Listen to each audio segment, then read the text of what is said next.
Bonjour, nous sommes sur le plateau de Mana Mayave. Mana Mayave, le pain de vie, la parole de Dieu. Bien-aimés, je vous salue dans le beau nom et précieux de notre Seigneur Jésus-Christ. Que la grâce de Dieu soit avec vous. Bien-aimés, je vais vous exhorter de garder la foi. Garde la foi. Ceux qui nous ont précédés, les prophètes, par exemple Moïse, Abraham, ils ont vaincu par la foi.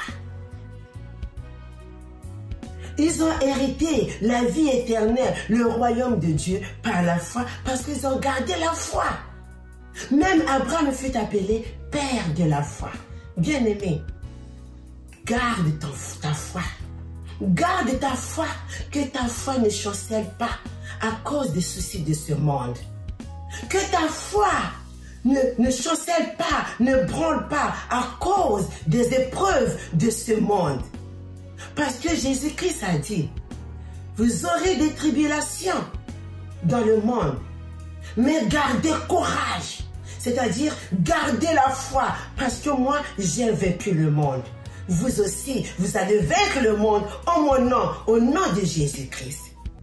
C'est par la foi que voyant l'invisible, ils se sont levés à la paix du Seigneur. Rien avec lui ne semblait impossible, tant sa promesse enflammait leur ardeur. Brûlons nos âmes, flammes sacrées, et nous suivrons les témoins d'autrefois.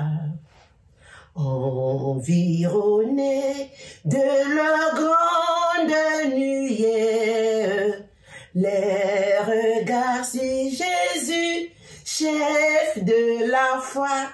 Bien-aimé, Jésus-Christ est notre foi. Jésus-Christ le chef de la foi. Gardons la foi en Jésus-Christ. Vous savez, les apôtres de Jésus-Christ, ils étaient persécutés, bafoués à cause de Jésus-Christ, à cause du nom de Jésus-Christ. Vous savez, il n'y a le salut en aucun autre. Il n'y a sous le ciel aucun autre nom qui ait été donné parmi les hommes par lequel nous devons être sauvés. Actes chapitre 4, verset 12. Seul le nom de Jésus-Christ, seul le nom de Jésus-Christ, la parole qui s'est faite chair, notre foi. En lui, nous avons la vie éternelle. En lui, nous avons la délivrance. En lui, nous avons le salut. Bien-aimés, gardons la foi. Attachons-nous en Jésus-Christ, notre salut. Un jour, l'apôtre Paul fut persécuté, battu, tué, lapidé. Les gens croyaient qu'il était mort. Mais quand les disciples sont venus le relever, l'apôtre Paul a exhorté ses frères à persévérer dans la foi. Bien-aimé, il a dit, mes amis, mes frères, c'est avec beaucoup de tribulations que nous allons rentrer dans le royaume de Dieu. Oh mon bien-aimé, si tu traverses des épreuves, bien-aimé, réjouis-toi, sois dans la joie.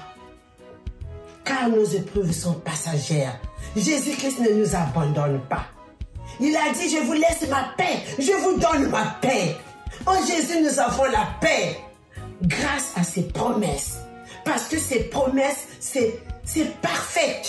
Ses promesses, c'est la vérité. Jésus-Christ est la vérité. Notre Dieu est la vérité. Tout ce qu'il a dit, c'est la vérité. Parce qu'il n'est pas un homme pour mentir. Il n'est pas ni le fils de l'homme pour se repentir. Tout ce qu'il dit, c'est la vérité.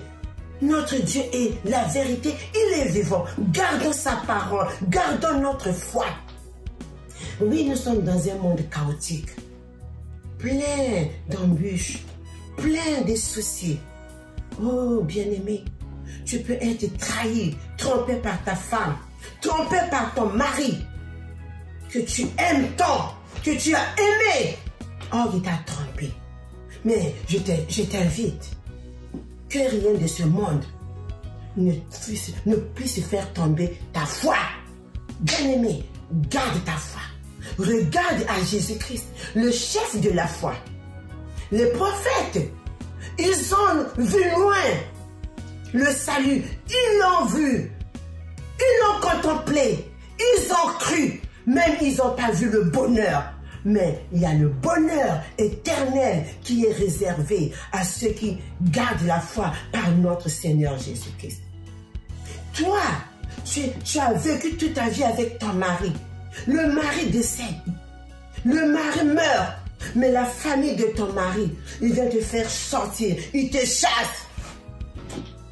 Bien-aimé, que les choses de ce monde qui sont éphémères ne troublent pas ta foi. Garde la foi. Parce que il y a des bénédictions en réserve auprès de notre Seigneur Jésus-Christ. C'est la bénédiction de l'Éternel qui enrichit. Garde ta foi, car tu as beaucoup de richesses dans le Seigneur. Que les choses de ce monde ne te troublent pas. Toi, mon frère, qui traverse des moments difficiles, les maladies incurables.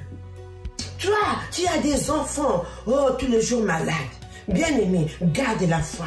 Le Seigneur, il est omnipotent, omniscient. Il connaît tout. Il est au contrôle de ta situation. Il connaît. Il est avec toi. Il te soutient. Il te dit, ne crains rien. Ne promène pas des regards inquiets. Je te soutiens. Il va te fortifier. Parce que ta parole est la vérité. Il a dit, je ne t'abandonnerai pas et je ne te délaisserai pas. Notre Dieu ne nous abandonne pas. Pourquoi, mon bien-aimé, que nous allons encore nous sombrer dans les soucis? Mon frère, relève-toi plutôt. Je t'encourage que le Seigneur te fortifie. Revêt la cuirasse de l'Esprit, la parole de Dieu, l'épée de l'Esprit, qui est la parole de Dieu. Attachons cette parole. Il a dit que la fidélité, que la bonté et la fidélité ne t'abandonnent pas. Lis-le à ton cou, écris-le sur la table de ton cœur. Que la parole de Dieu soit écrite dans ton cœur et que tu puisses le revoir tous les jours, à chaque seconde, à toutes les minutes. Que cette parole ne te quitte pas. Que Dieu vous bénisse. Nous allons lire dans 2 Timothée, le chapitre 4, versets 7 à 8. 2 Timothée, chapitre 4, versets 7 à 8. La parole de Dieu déclare: j'ai combattu le bon combat.